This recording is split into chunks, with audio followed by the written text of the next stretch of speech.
xibaar yu wér te wóor ca tàng-tàng ba abonnez-vous pour ngeen di mën di jot suñuy vidéo. daleen ak jàmm seen chaîne bi di Buzz 221 HD kii di Bassirou Samb di ak conseiller municipal ci biir mairie ba ca Dakar daal di féetewoo ci parti bi di Taxawu Sénégal yëkkati na ay kàddu daal di tontu ci ñenn ñi nga xam ne dañoo daal di bokk ci parti bi di Pastef te ñuy jibal ka ne kii di Khalifa Sall ginnaaw bañ ko révoqué daal di koy dàq ci biir mairie ba ca Dakar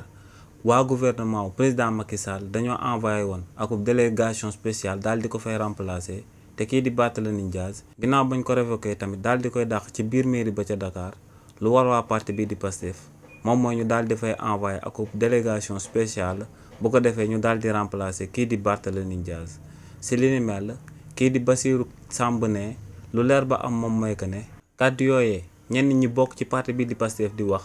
mënuñ koo amal jëmale ko ci kaawu kookee di Barthélémy Dias te ne lu ko waral moom mooy que ne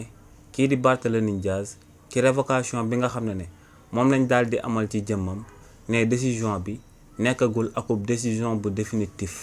ne kii di Barthélémy Dias ginnaaw bañ ko révoqué dafa dugal akub recours biir cour suprême ndax dafa daal di jàpp que ne révocation bi ñu amal jëmale ko ci jëmmam dafa am akub vice de procédure. préfet bi nga xam ne moom moo ko daal di dàqal daal di prononcé révocation am ne kooke yoonu réewu Sénégal mayu ko doole boobee ba muy daal di destituer akub maire ci ay fonction kii di Bassirou Samb ne lu leer ba am moom mooy que ne waa cour suprême ñoom ñooy joxe akub ndogal jëmale ko ci waaw wala déet kookee di Barthélémy Dias day ñàkk mandaam définitivement ci biir mairie ba ca Dakar nee nag sëgëm li ni mel amagul waa parti bii di Pastef